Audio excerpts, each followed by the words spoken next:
আসসালামু আলাইকুম প্রিয় সপ্তম শ্রেণীর শিক্ষার্থীরা, আমি তোমাদেরকে তোমাদের আনন্দ পাঠ বইয়ের কিং লিয়ার এই গল্পটা পড়াবো। এখন দেখো, তোমরা যারা আগের ভিডিওগুলো দেখোনি তোমরা দেখে আসবা। দেখো, কিং লিয়ার উইলিয়াম শেক্সপিয়ারের লেখা, খুব ভালো মানের একজন ইংরেজি রাইটার ছিলেন উইলিয়াম শেক্সপিয়ার। তো এটা বাংলায় অনুবাদ করছে হলো জাহানারা ইমাম।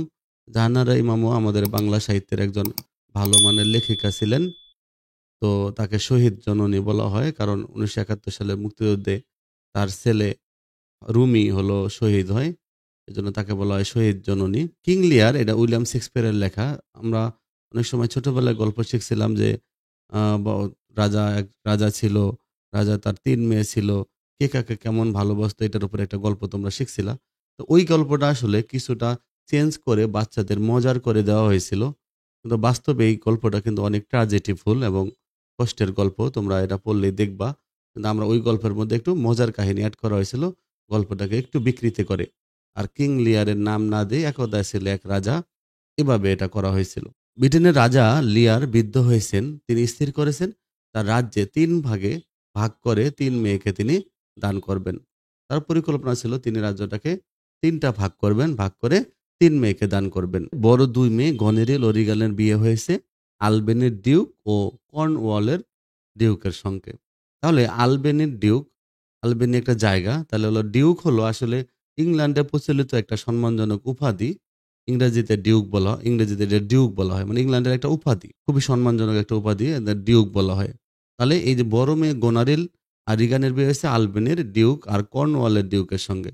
তার মানে গনারিলের বিয়ে হয়েছে আলবেনির ডিউকের সঙ্গে, আর রিগানের বিয়ে হয়েছে কর্নওয়ালের ডিউকের সঙ্গে। ছোট মেয়ে কর্ডিয়ালে এখনো কুমারী, আর ছোট মেয়ের এখনো বিয়ে হয়নি।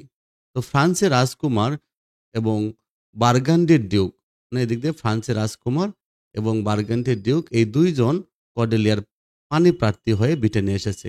পানি প্রার্থী মানে তারা এখন বিয়ে করতে ইচ্ছুক, বিয়ে করতে চায় তারা কর্ডিয়ালেকে। তো এটা ফ্রান্সের এক রাজকুমার বিয়ে করতে চায়, আবার বার্গান্ডি এটা জায়গার নাম, এখানকার ডিউক হলো ওই কর্ডিয়ালেকে বিয়ে করতে চায়। তো তারা এসেছে, তারা ব্রিটেনে এসেছে। তো রাজা লিয়ার তার রাজ দরবারে আজ সবাইকে ডেকেছেন। 3 মেয়ে, 2 জামাই, তারপরে কর্ডিয়ালের 2 পানি প্রার্থী, গ্লোস্টারের আর্ল।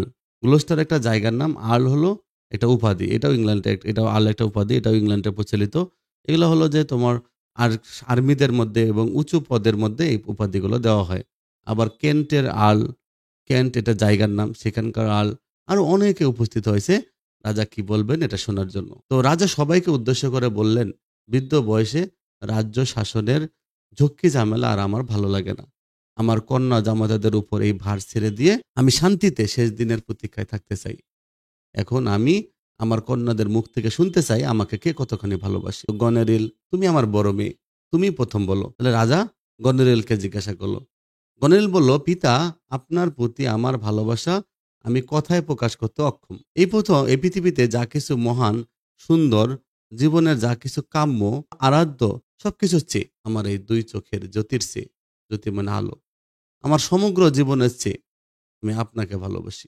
গনেরিল বলল সে তার পিতাকে অনেক ভালোবাসে, এটা সে প্রকাশ করলো এই শব্দগুলো দ্বারা। গনেরিল তার পিতার কাছে কি বলে ভালোবাসার প্রকাশ করেছিল, এটা কিন্তু প্রশ্ন আসতে পারে। তো বড় বোনের কথা শুনে কর্ডিয়ালা মনে মনে বলল, কর্ডিয়ালা তুমি তাহলে কি করবে? সে মনে মনে ভাবতেছে তুমি কি করবে, কারণ কর্ডিয়ালা নিজে জানে সে সেভাবে বলতে পারবে না। তো সে নিজেকে মনে মনে বলতেছে যে তুমি তো অমন করে ভালোবাসার কথা মুখ ফুটে বলতে পারবে না, ভালোবেসে নীরবেই থেকো তুমি।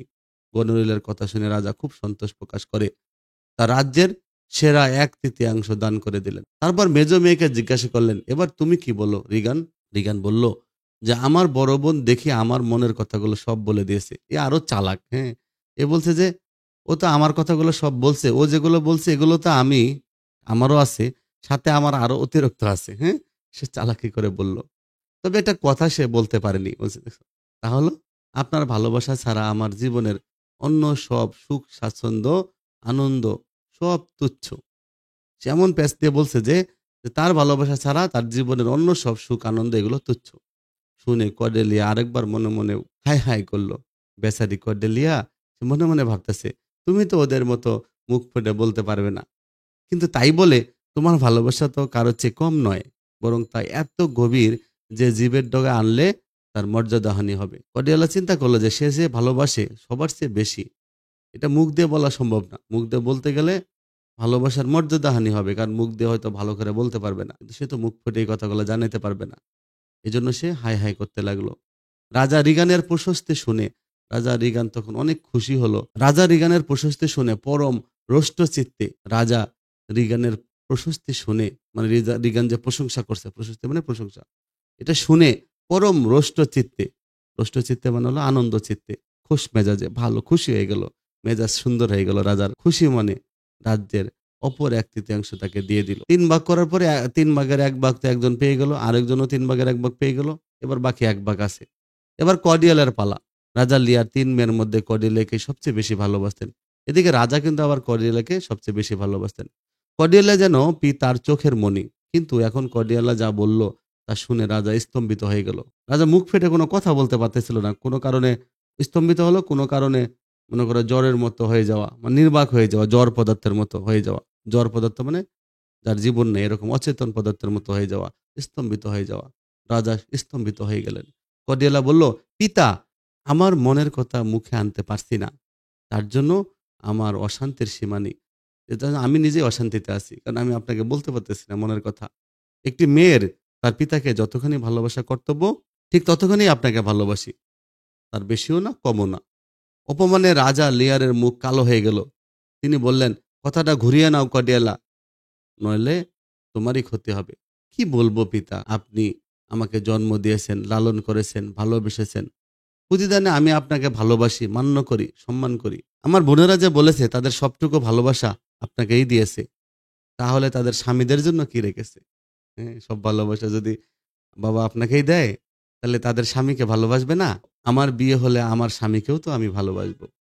তখন কি পিতার প্রতি কন্যার ভালোবাসা ও কর্তব্য ভাগ হয়ে যাবে না? এটাই তো স্বাভাবিক। অতএব বোনদের মতো করে আমি বলতে পারবো না। রাজা লিয়ার অপমানে ক্রোধে অস্থির হয়ে বললেন, তুমি সত্যি সত্যি বলছো? হ্যাঁ পিতা, সত্যি সত্যি। এত কম তোমার বয়স, এখনই এমন কঠিন তোমার মন? কর্ডেলিয়া বলতেছে, বয়স আমার কম বটে, তবে যা সত্য তাই বলছি। ক্রোধে অপমানে দুঃখে রাজার মুখ থমথম করতে লাগলো। রাজা স্তম্ভিত হয়ে গেছে। রাজা কাঁপতে লাগলো। ক্রোধ মানে রাগে। তিনি ভয়ঙ্কর স্বরে বললেন, কঠিন স্বর দিয়ে স্বরে কঠিন শব্দ উচ্চারণ করে বললেন, তুমি তাহলে তোমার সত্য নিয়েই থাকো। হ্যাঁ, এই মুহূর্তে আমি তোমাকে ত্যায্য কন্যা করলাম, মানে তাকে ত্যায্য করে দিছি। ত্যায্য মানে ত্যাগ করা। তোমরা জানো যে পরিবারে কোনো সন্তান যদি অবাধ্য হয়ে যায়, বাবা মা বলে আমি তোমাকে ত্যায্য করব। আজ থেকে তুমি আমার কেউ নও, আমি তোমার কেউ নই। আমার চোখের সামনে থেকে দূর হয়ে যাও তুমি। বিষম ক্রোধে রাজা তার রাজ্যের বাকি অংশ, যেটা কর্ডেলিয়ার জন্য রেখেছিল, সেটা বড় 2 মেয়েকে ভাগ করে দিলেন। ক্রোধে মানে রাগের কার মাধ্যমে, বিষম মানে অনেক, অত্যন্ত। সেটা বড় 2 মেয়েকে ভাগ করে দিলেন। তো তিনি শুধু রাজা নামটা নিজের জন্য রাখলেন, কিন্তু রাজ্য শাসনের যাবতীয় দায়িত্ব 2 জামাতার উপর ন্যস্ত করলেন। তিনি বললেন, এখন থেকে তিনি মাত্র 100 জন যোদ্ধারক্ষী সঙ্গে রাখবেন এবং পালাক্রমে 1 মাস করে গনেরিল ও রিগানের কাছে বাস করবেন। তিনি 1 মাস 100 তার যোদ্ধারক্ষী থাকবে, আর তিনি এক মাস হলো গনেরিলের বাসায় থাকবেন, আর আরেক মাস রিগানের বাসায় থাকবেন। এভাবে পালাক্রমে চলতে থাকবে। পালাক্রমে মানে একে একে। যে বিষয়টা আনন্দ উৎসবের ভিতর দিয়ে শুরু হয়েছিল, তার এরকম ভয়াবহ পরিণতি দেখে রাজা লিয়ারের সভাসদবর্গ সকলে বিস্মিত। সভাসদবর্গ যারা সবাই উপস্থিত ছিল। কর্ডেলিয়ার জন্য দুঃখ মুহ্যমান হলেও ভয়ে কেউ রাজার সামনে কোনো প্রতিবাদ করতে পারলেন না। কর্ডেলিয়ার কষ্ট জন্য তাদের কষ্ট হলো, কারণ কর্ডেলিয়া সত্য কথা বলেছে। তারা কষ্ট পেলেও রাজার সামনে কিছু বলতে পারলো না, প্রতিবাদ করতে পারলো না। ভয় পেল না শুধু Earl of Kent. Earl of Kent, কেন্টের যে আর্ল ছিল, সে শুধু ভয় পেল না। রাজার সভাসদবর্গের মধ্যে কেন্টই সবচেয়ে বিশ্বস্ত ছিল। আবার রাজার সবাই যারা উপস্থিত ছিল, তাদের মধ্যে কেন্ট রাজার কাছে সবচেয়ে বিশ্বস্ত ছিল। রাজার লিয়ারের প্রতিও তার অগাধ ভক্তি ছিল। আর কেন্টেরও কিন্তু লিয়ারের প্রতি অনেক ভালোবাসা ছিল, ভক্তি ছিল। লিয়ার তার কাছে পিতৃতুল্য, লিয়ার কাছে পিতৃতুল্য মনে করত। সে নির্ভীক কণ্ঠে কর্ডেলিয়ার প্রতি রাজার এই অবিচারের প্রতিবাদ করল। এ আপনি কি করছেন রাজা? কর্ডেলিয়া যে আপনাকে কম ভালোবাসে না, সেটা কি বুঝতে পারছেন না? অন্তঃসারশূন্য তোষামত বাক্যই আপনার কাছে বেশি মূল্য পেল। অন্তঃসারশূন্য মানে যার ভিতরে কিছুই নেই। আর তোষামতে বাক্য তো তোমরা জানোই, চাটুকারিতা, হ্যাঁ, তেলবাজি করা আর কি। তো এই যে অন্তঃসার শূন্য যা কিছুই নেই, এই তেলবাজি বাক্য আপনার কাছে এত ভালো লাগলো? রাজা ক্রুদ্ধ কণ্ঠে বললেন, যদি বাঁচতে চাও তাহলে চুপ থাকো। আমার এ জীবন আপনার সেবাতে উৎসর্গ করা, আপনি তা নিলে নিয়ে নেবেন, আমার ভয় কিসের? কেন বলল। রাজা ক্ষিপ্ত হয়ে তখনই কেনকে নির্বাসন দণ্ড দিল। বলল যে, এখন থেকে তুমি আমার এই রাজ্যে থাকতে পারবা না, তুমি চলে যাও এখান থেকে। তাকে নির্বাসন দণ্ড দিল, মানে নির্বাসন মানে দেশ থেকে বের করে দেওয়া। 6 দিনের মধ্যে তাকে এই রাজ্য ছেড়ে চলে যেতে হবে। আর তাকে, এই আর্ল অফ কেনকে 6 দিনের মধ্যে রাজ্য ছেড়ে চলে যেতে হবে। কর্ডেলিয়া এখন কপর্দক শূন্য, নিরাশ্রয়। কপর্দক শূন্য মানে টাকা পয়সা নেই, এমন বোঝানো হয়েছে। যার টাকা পয়সা সম্পত্তি কিচ্ছু নেই, এটা হলো কপর্দক শূন্য, নিরাশ্রয়, কোনো আশ্রয় নেই। এই অবস্থায় বার্গান্ডির ডিউক তাকে বিবাহ করতে চাইল না। ফ্রান্সের যুবরাজ আর বার্গান্ডির ডিউক তাকে বিয়ে করতে আসছিল, কিন্তু সম্পত্তি নেই, টাকা পয়সা নেই। তো বার্গান্ডির ডিউক কি করলো না, তাকে বিয়ে করতে চাইলো না। কিছু স্বার্থপর থাকে না, ও তোর অর্থের লোভে আসছিল। কারণ রাজত্ব ছাড়া রাজকন্যার কোনো মূল্য নেই তার কাছে। ফ্রান্সের যুবরাজ কিন্তু রাজার স্নেহ এবং তার রাজত্ব থেকে বঞ্চিত কর্ডেলিয়াকে স্ত্রী হিসেবে গ্রহণ করবে বলে জানালো। কারণ সে বুঝে গেছে কর্ডেলিয়া রমণী কুলে রত্নস্বরূপ, কর্ডেলিয়াই হলো আসল রত্ন। সে স্বার্থ সাধনের জন্য তোষামোদের বাক্য সাজিয়ে কাউকে খুশি করতে পারে না। সে নিজের স্বার্থ হাসিলের জন্য সে চাটুকারিতা বাক্য এটা ব্যবহার করবে না। কিন্তু তার অন্তরে প্রজ্বলিত প্রেম, কিন্তু তার মনের মধ্যে প্রেম জল জল করতেছে, ভালোবাসা দেখা যাচ্ছে। প্রীতি, কর্তব্য জ্ঞান সম্বন্ধে সে সচেতন এবং সে সৎ। তার অনেক ভালো কর্তব্য জ্ঞান আছে, দায়িত্ব পালনে অনেক বেশি সচেতন। এরকম রমণীকে স্ত্রী হিসেবে পাওয়া ভাগ্যের কথা। কর্ডেলিয়াকে বলল, আমি তোমার মতো গুণবতী রূপবতী রমণীকে পেয়ে ধন্য। গুণবতী, খালি রূপবতী না, কিন্তু কিন্তু সাথে কি আছে? গুণবতী। সাবধান, তুমি একই সঙ্গে আমার মনের রানী এবং আমার দেশেরও রানী হয়ে নিশ্চয়ই সুখী হবে। তুমি আমার মনের রানীও হবে, দেশের রানীও হবে। গুণবতী রূপবতী হলে এমনই হয়। যদিও তোমার মতো তোমার প্রতি এইরকম নিষ্ঠুর অমানবিক ব্যবহার করেছেন, তবু তুমি তার কাছে বিদায় নিয়ে এসো। কর্ডেলিয়া অশ্রুশূন্য নয়নে প্রথমে পিতা, পরে ভগ্নীদ্বয়ের কাছে বিদায় নিয়ে ফ্রান্সের যুবরাজের সঙ্গে চলে গেল। গনরেলের কাছে কয়েক সপ্তাহ থাকার পরে রাজা লিয়া টের পেতে লাগলেন মেয়ের কথা ও কাজের মধ্যে কি আকাশ পাতাল প্রভেদ। গনরেল আর রিগানের, গনরেল পিতার সঙ্গে ভালো করে কথা বলে না। পিতার অনুচর যোদ্ধারক্ষীদের কার্যকলাপের খুঁত ধরে। পিতার যে অনুচর, পিতার সাথে যারা আছে যোদ্ধারক্ষী, 100 যে যোদ্ধারক্ষী ছিল, তাদের কার্যকলাপে খালি খুঁত ধরে। খুঁত মানে ভুল ধরা। গনরেল কাজের লোকেরা রাজাকে যথাযোগ্য সম্মান করে না। গনরেলের যে কাজের লোক আছে, এরাও কি করে না, রাজাকে সম্মান করে না। কারণ যার ক্ষমতাই নেই তাকে কি সম্মান করবে? কাজের লোকরাও সম্মান করে না। চিন্তা করছো? এতে প্রতি পদেই লিয়ারের মেজাজ খারাপ হতে লাগলো। প্রতি পদে মানে পদে পদে, পদে পদে মানে সব জায়গায় লিয়ারের মন খারাপ হতে লাগলো। রাজা দিশেহারা হয়ে গেলেন। একই কাণ্ড, যে মেয়ে মাত্র কয়েক সপ্তাহ আগে তাকে বলেছে তার জীবনের চেয়েও বেশি ভালোবাসে তাকে, যাকে তিনি তার রাজ্যের অর্ধেক দান করেছেন, রাজ মুকুট পর্যন্ত জামাতার মাথায় বসিয়েছেন, সেই আদরের মেয়ে এখন একই ব্যবহার, একই কটু কথা। রাজাকে যেন সে সহ্য করতে পারছে না। রাজ্যের একজন যোদ্ধা সহচরকে সে উৎপাত বলে মনে করছে। সে কিনা পিতার মুখের উপরে বলে দিল তার এতগুলো রক্ষী অনুসরণের কোনো প্রয়োজন নেই। তার মানে গনরেল বলতেছে, তোমার এত 100 রক্ষী দরকার কি? আমি এত লোককে খাওয়াইতে পারবো না। অনেক কিছু বলতে লাগলো। মানে প্রথমে তো তাকে 1/3 মানে সম্পদ দিয়েছিল, তারপরে বাকি আরেকজন রিগানকেও 1/3 দিয়েছিল, আর বাকি 1/3 কিন্তু আবার এই দুইজনকে ভাগ করে দেওয়ার পর, তাহলে মানে টোটাল হলো দুইজনের অর্ধেক অর্ধেক সম্পত্তি পেয়েছিল। তার বিষম ক্রোধে লিয়ার জ্যেষ্ঠ কন্যাকে অনেক তিরস্কার করলেন, মানে গালাগালি করলো। তারপর অশ্ব প্রস্তুত করতে বলেন, মানে ঘোড়া, অশ্ব মানে ঘোড়া। তিনি তার এই মুহূর্তে এই অকৃতজ্ঞ কন্যার প্রাসাদে থাকবেন না। তার আরো একটি মেয়ে আছে, আদরের মেয়ে, তিনি রিগানের কাছে চলে যাবে। এই মর্মে একটা চিঠি লিখে তিনি কাইয়াসকে দিয়ে, কাকে? কাইয়াসকে দিয়ে রিগানের কাছে পাঠিয়ে দিল। কিন্তু গনরেলও কম যায় না, সেও তড়িঘড়ি করে রিগানকে কি করলো, একটা চিঠি লিখলো। শয়তানে শয়তান চিনে দেখবা, সে কি করলো, চিঠি দিয়ে দিল। আর শয়তান শয়তানের কথা আগে শুনে তাতে লিখলো, রাজা লিয়ার বৃদ্ধ বয়সে কিরকম অবিবেচক, বদ মেজাজি, উপদ্রব স্বরূপ হয়ে উঠছেন। তার 100 যোদ্ধা সহচর গনেরিল ও রিগানের পক্ষে হুমকি। আরে ওকেও একটু পেঁচায় নিল যে, আপা তোমার জন্য হুমকি, আমার জন্য হুমকি, ওর 100 যোদ্ধা থাকলে। ঠিক আছে, রিগান যেন লিয়ারকে কোনোভাবে পাত্তা না দেয় এবং তার রক্ষীর সংখ্যা কমাবার জন্য যেন চাপাচাপি করে। গনেরিল এই চিঠি পাঠিয়ে শান্ত রইল না। সে নিজেও রিগানের কাছে চলে গেল। রাজা লিয়ার রিগানের প্রাসাদে এসে দেখেন বোনের হাত ধরে গনেরেল সেখানে উপস্থিত। রিগান স্থির কণ্ঠে পিতাকে জানালো সে এখন লিয়ার এবং তার 100 রক্ষীকে সমাধান করার জন্য প্রস্তুত নয়। লিয়ারের উচিত রক্ষীর সংখ্যা কমিয়ে অর্ধেক করে বড় মেয়ের কাছে ফিরে যাওয়া, কারণ এখনো নির্ধারিত সময়টুকু সেখানে কাটানো। অনেক আমরা দেখেছি, অনেক পরিবারে দেখেছি বাবা মারা কি করে বেঁচে থাকাকালীন এই সম্পদগুলো সন্তানদের মধ্যে ভাগ করে দিয়ে চিন্তা করে আমি মেয়েদের কাছে বা ছেলেদের কাছে ঘুরে ঘুরে এই কয়েকজনের কাছে থেকে থেকে আমি সময়গুলো পার করব। কিন্তু বাস্তবে কিন্তু এরকম দেখা যায় না। তাই একটা দিনও কিন্তু তখন তার কাছে বোঝা হয়ে যায়। তো আসলে লিয়ার কি করলো তখন, এই লিয়ারের এই তাকে বলল যে রিগান তাকে বলল যে এখনো মাস শেষ হয়নি, আপনি ওইখানে কাটে আসেন। রাজা লিয়ারের পরিচিত জগৎ তার চোখের সামনে উল্টে গেল। একই কথা তিনি শুনছেন দ্বিতীয় কন্যার মুখে। এই মেয়ে দুটি কি তাকে মাত্র কয়েক সপ্তাহ আগে পৃথিবীর সর্বোত্তম ভালোবাসার কথা শুনিয়েছিল? সেই একই মেয়ে দুটি কি এরকম নিষ্ঠুর বাক্য কঠিন মুখ করে শোনাচ্ছে? সেই একই মেয়ে দুটি কি এরকম নিষ্ঠুর বাক্য কঠিন মুখ করে শোনাচ্ছে? ক্রোধে দুঃখে অপমানে রাজা লিয়ার উপলব্ধি করলেন তার জীবদ্দশাতেই এভাবে রাজ্য বিলিয়ে দিয়ে ক্ষমতা হস্তান্তর করে তিনি কি ভুল করেছেন। জীবদ্দশাতে মানে বেঁচে থাকাকালীন সময়ে রাজ্যটা বিলিয়ে দিয়ে ক্ষমতাটা ভাগ করে দিয়ে হস্তান্তর করে দিয়ে তিনি ভুল করেছেন। সেই সঙ্গে উপলব্ধি করলেন কর্ডেলিয়ার প্রতি তিনি কি নিদারুণ অবিচার করেছেন।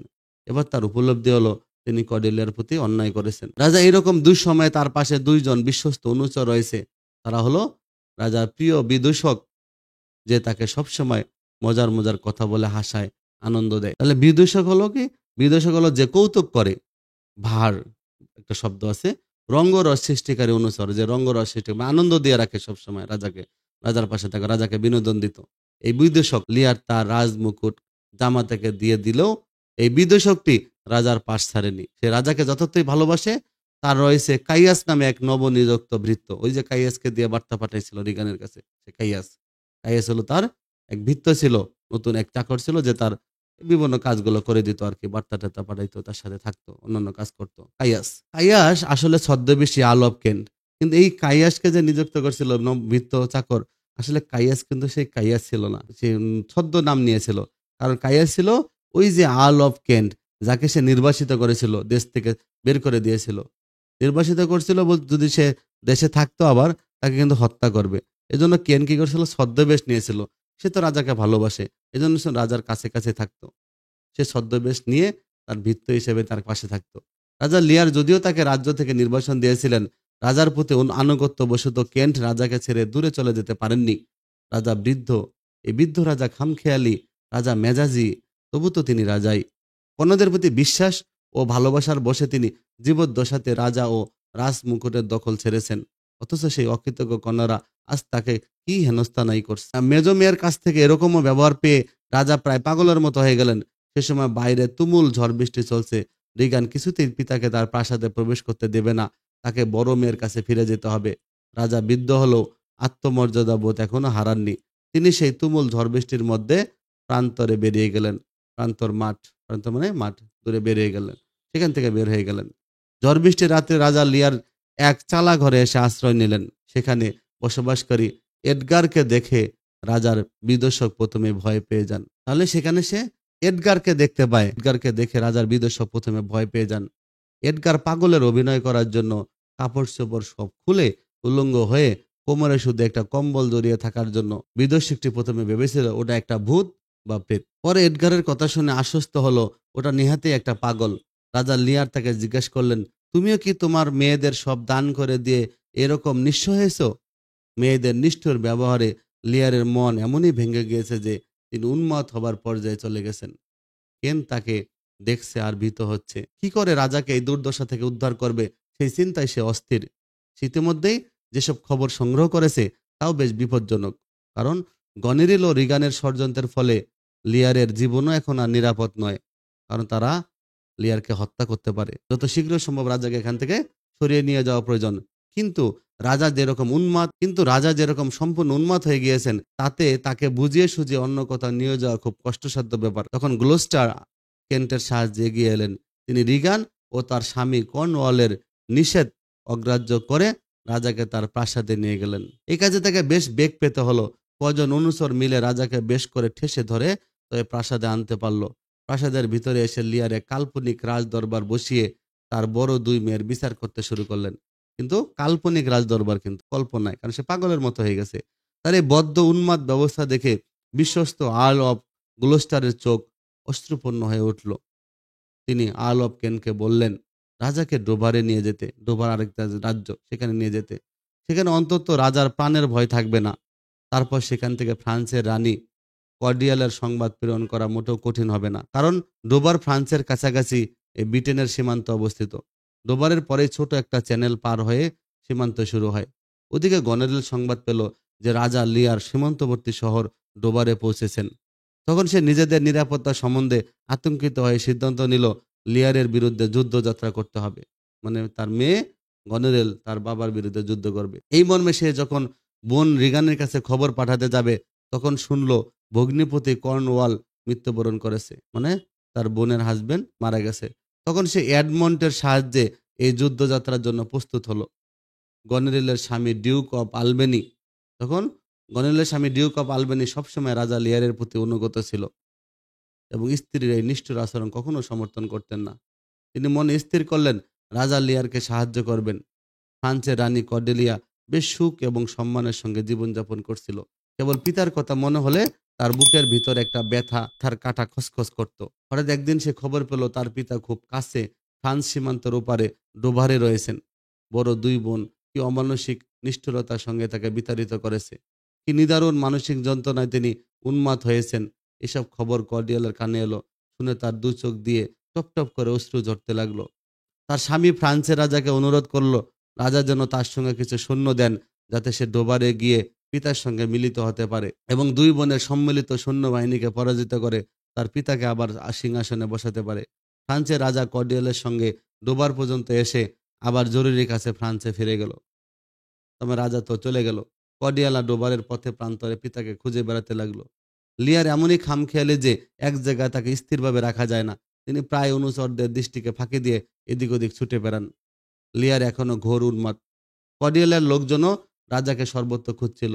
তাদের মধ্যে কয়েকজন মাঠে এসে রাজার দেখা পেল এবং বেশ কায়দা করে রাজাকে নিয়ে গেল কর্ডিয়ালার শিবিরে। শিবির মানে যুদ্ধক্ষেত্রে যেখানে থাকার জায়গা ব্যবস্থা করা হয়, শিবিরে। কর্ডিয়ালা যেখানে অবস্থান করছিল। কর্ডেলিয়া চোখের পানি চেপে মমতা ও যত্নের সঙ্গে অসুস্থ পিতার সেবা করতে লাগলো। চিকিৎসকরা চিকিৎসকের যথাযথ ঔষধ প্রয়োগে এবং কর্ডেলিয়ার সেবা যত্নে লিয়ার ধীরে ধীরে সুস্থ হয়ে উঠতে লাগলেন। কিন্তু রাজা লিয়ারের ভাগ্য নিতান্তই খারাপ। তার দুঃখ অপমানের দিন এখনো যেন শেষ হয়নি, কারণ গনেরিল ও রিগানের প্রেরিত সম্মিলিত সেনাবাহিনীর কাছে কর্ডেলিয়ার অপুতুল সেনাবাহিনী পরাজিত হয় এবং রাজা লিয়ার কর্ডেলিয়া সহ বন্দী হলেন। এডমন্ড কৌশলে গুপ্তঘাতককে নির্দেশ দিয়ে কর্ডেলিয়ার প্রাণ সংহার করালো, মানে কর্ডেলিয়াকে হত্যা করে ফেললো। রাজা লিয়ার শেষ অবলম্বনটুকু এইভাবে নিঃশেষ হয়ে গেল, মানে কর্ডেলিয়াকেও হত্যা করা হলো। কার বুক ফাটা হাহাকারে এই অকরুণ পৃথিবীর নির্মম আকাশও যেন ফেটে চৌচির হয়ে গেল। দেখছো, আমরা কিন্তু ওই যে লবণের মতো ভালোবাসি, কিসের মতো ভালোবাসি, আবার জঙ্গলে গিয়েছিল, অনেক কাহিনী এগুলো আমরা ছোটবেলায় অন্য অন্য গল্পের মধ্যে শুনতাম। কিন্তু এটা কিন্তু চেঞ্জ গল্প। ওকে, তাহলে কি হলো যে ইংরেজি সাহিত্যের প্রভাবশালী কবি নাট্যকার ছিলেন এই উইলিয়াম শেক্সপিয়র। উইলিয়াম শেক্সপিয়র জন্ম ইংল্যান্ডের স্ট্রাটফোর্ড অব অ্যাভনে 1564 খ্রিস্টাব্দে। তার জীবন ছিল দুঃখ দুর্দশা ভরা। মাত্র 52 বছর জীবনের মধ্যে তার সাহিত্য রচনা ছিল 30 বছরের কম। তিনি কমেডি ট্র্যাজেডির ধর্মী নাটক রচনা করলো পৃথিবীর সেরা ট্র্যাজেডি লেখক হিসেবে সম্মান পান। শেক্সপিয়রের সেরা ট্র্যাজেডিগুলো হচ্ছে হ্যামলেট, ম্যাকবেথ, ওথেলো, কিং লিয়ার, এগুলো তার লেখা। উল্লেখযোগ্য কমেডিগুলো হচ্ছে comedy of errors, as you like it, a midsummer night's dreams. এসব নাটকে তিনি আনন্দ বেদনার অন্তরালে মানুষের জীবনের গভীর সত্যকেও সন্ধান করেছেন। তার মৃত্যু হয় 1616 খ্রিস্টাব্দে। তাহলে এই যে রূপান্তর করছে জাহানার ইমাম, জাহানার ইমামকে জন্ম 1929 খ্রিস্টাব্দে। তো জাহানার ইমাম 71-এর ঘাতক দালাল নির্মূল কমিটির শীর্ষস্থানীয় নেতা ছিলেন। 71-এর দিনগুলি তার সর্বাধিক পরিচিত জনপ্রিয় গ্রন্থ। আর উল্লেখযোগ্য অপর গ্রন্থগুলো হচ্ছে ক্যান্সারের সঙ্গে বসবাস, শেক্সপিয়ারের ট্র্যাজেডি, নিঃসঙ্গ পাইন, গজকচ্ছপ, 7টি তারা ঝিকিমিকি, এগুলো। তো জাহানার ইমামের জ্যেষ্ঠ পুত্র মুক্তিযোদ্ধা শফি ইমাম রুমি শহীদ হওয়ার কারণে তিনি শহীদ জননী হিসেবে মর্যাদা লাভ করেন। তিনি বাংলা একাডেমি পুরস্কার ও স্বাধীনতা পদকও লাভ করেন।